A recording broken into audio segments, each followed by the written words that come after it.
نقال نہ بنے، دوسروں کی نقل نہ کیجیے، اپنی شخصیت کو گم نہ کیجیے۔ بہت لوگ مستقل عذاب کا شکار رہتے ہیں کیونکہ وہ چاہتے ہیں کہ اپنی حرکات و سکنات، آواز اور کلام، ہر چیز میں دوسروں کی ایسی نقل کریں کہ انہی کے جیسے ہو کر رہ جائیں، ان کی اپنی شناخت ختم ہو جائے۔ تکلف، تکبر، جلن وغیرہ ان کے روگ ہو جاتے ہیں۔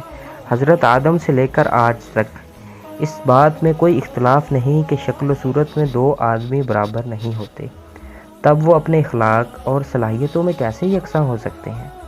آپ اپنی جگہ بالکل الگ چیز ہیں، تاریخ میں آپ کا کوئی مثل نہیں، نہ دنیا میں آپ کا کوئی ہم شکل۔ آپ زید، عمر وغیرہ سے بالکل الگ ہیں، لہذا دوسروں کی تقلید و نقل کی کوشش کیوں کریں؟ اپنی حیت اور کردار کے مطابق چلیے۔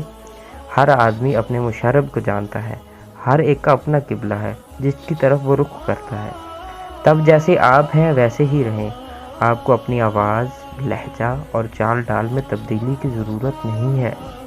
وحی کی روشنی میں چلیں، تاہم اپنے وجود کی نفی نہ کریں۔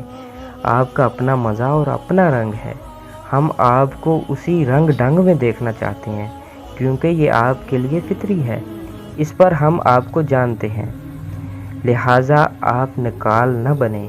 انسانوں کی طباع عالم نباتات جیسی ہیں، کھٹے بھی ہیں، میٹھے بھی ہیں، لمبے بھی ہیں، پست قد بھی، ایسے ہی انہیں رہنا بھی چاہیے۔ تو جو کیلا ہے وہ ناشپاتی کیوں بنے؟ اس کا جمال اور قیمت تو کیلے پن میں ہے۔ ہماری زبانوں، رنگوں، صلاحیتوں اور طاقتوں کا اختلاف تو اللہ تعالیٰ کی نشانیوں میں سے ہے، ہمیں اس کی نشانیوں کا انکار نہیں کرنا چاہیے۔